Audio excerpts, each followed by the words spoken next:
For many LeanData users, when you first implement LeanData, you already have a good idea of what you want it to do. For others, you may have a general idea, but you want some examples or a general structure that you can use as a starting point, and then simply modify and maybe incorporate some best practices. So if you fall into that latter category, we do have routing templates available for you to use for any of your router objects. Now, if you want to access these, simply open the LeanData app and then go to the LeanData sidebar, and then we want to look for routing. Now, for any of these objects, we do have templates available. So for us, we'll just go to leads, and then we'll click on Flow Builder. And then on the Flow Builder tile page, you'll see the templates available at the top. We have different versions of these templates: standard for more simple templates, advanced for a little bit more advanced, which includes some additional features, and then premium, which will show you some even more advanced features that our premium subscription customers can access. Let's just go over to standard. You can either just use the template directly here, or you can learn more. If we click on learn more, you'll see exactly what features are highlighted in this particular template. Now from here, let's go ahead and click use template, and this will open a new tab that has this template already loaded into it. So the first thing that you're going to notice here is that you're going to have some errors in your graph. And that's completely normal because every graph is going to reference certain things like users or round robin pools. And in a template, we obviously don't know which users or round robin pools that you have. So those will always initially start off with some errors until you fill in the appropriate users or round robin pools or whatever it may be. The second thing you'll notice is that there are these little comment icons throughout this template. And if you click on them, they will highlight a set of nodes and they'll tell you some background information about what these nodes are used for. For example, these three here are used to control your entry conditions. These are used to control some duplicate matching and merging. And if we scroll down, these are used for lead to account matching and what to do in those scenarios, and then so on and so forth. It'll highlight different areas or different sections of this template and tell you what they're there for.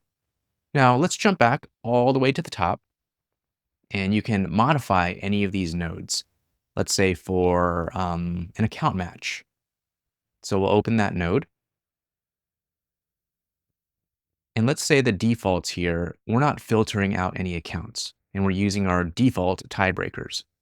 And maybe you want to include your own.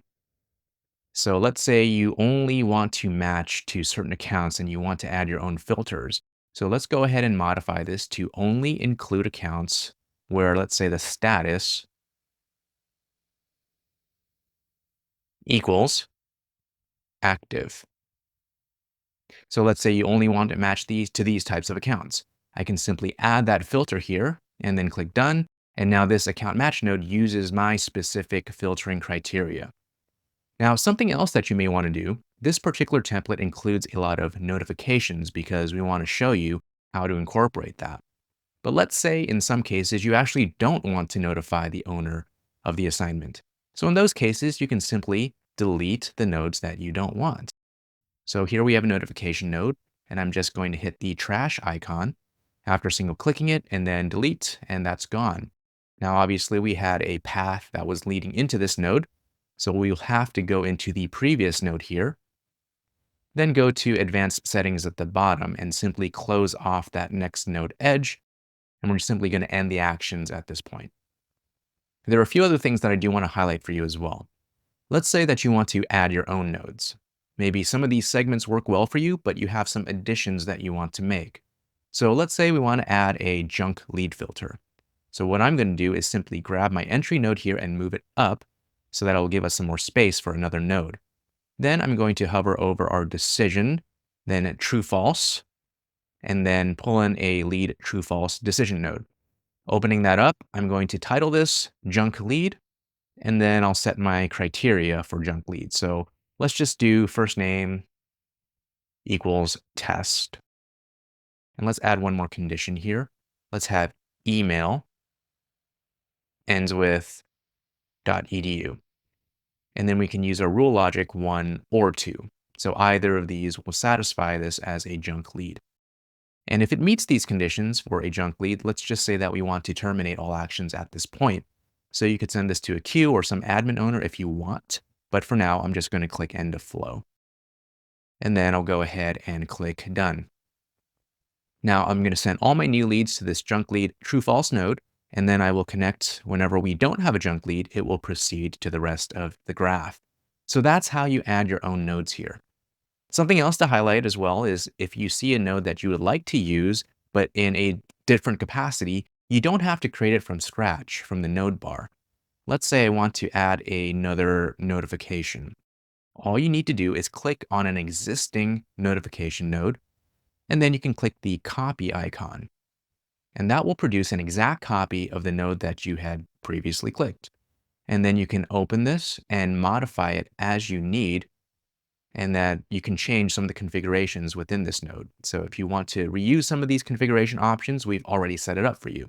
Now, obviously with notifications, you may want to actually change either the recipients and also the message itself. So all of this is customizable and you can change that as you need. For these nodes that are referencing particular assignments like a round robin or a territory segment, you'll need to select a specific round robin pool. So I have a few that are already created in my test instance. So I'm going to select for this round robin node, let's say catch all round robin. And let's say later on, instead of just rest of world, I want to create a specific APAC region. So what I could do is modify this node and create an APAC edge. So let's just quickly do that. We'll add a country here for APAC. For our purposes, to keep it really quick, we'll just add Japan as the country. Okay. And let's say I want to send this to a different round robin. So I'm just going to go ahead and copy this existing round robin node rather than create it from scratch. Once that appears, I will open that up and I will rename this to APAC round robin. And then I need to select the appropriate round robin pool. So I've selected the APAC round robin pool, and everything else will keep the same. And now I can direct my APAC branch to this APAC round robin, and then it can be directed to wherever it needs to go next. So this is how you can use an existing template and then customize it to your specific needs. One other thing to mention too is before you leave this page, you want to make sure that you save any modifications that you make. So firstly, let's go ahead and rename the graph up here. So instead of just standard graph, we'll change this to, let's say, modified graph in progress. And then you want to make sure that you hit the save option in the file menu. You may have some errors. If there's some things that you haven't completed yet, and that's totally fine, you can still save it anyways. So we'll click Save Anyways. Now, once this is finished saving, you can actually close this tab now. So we'll go ahead and close this tab. And so once we're taken back to the Flow Builder main page, you can click on Refresh Graphs. And then within this draft page, you should see the graph that you had just saved and modified. So now you can continue your work here by clicking Edit and building off what you started. Or when you're ready, you can deploy this as well if it's ready to deploy. Well, I hope that helps.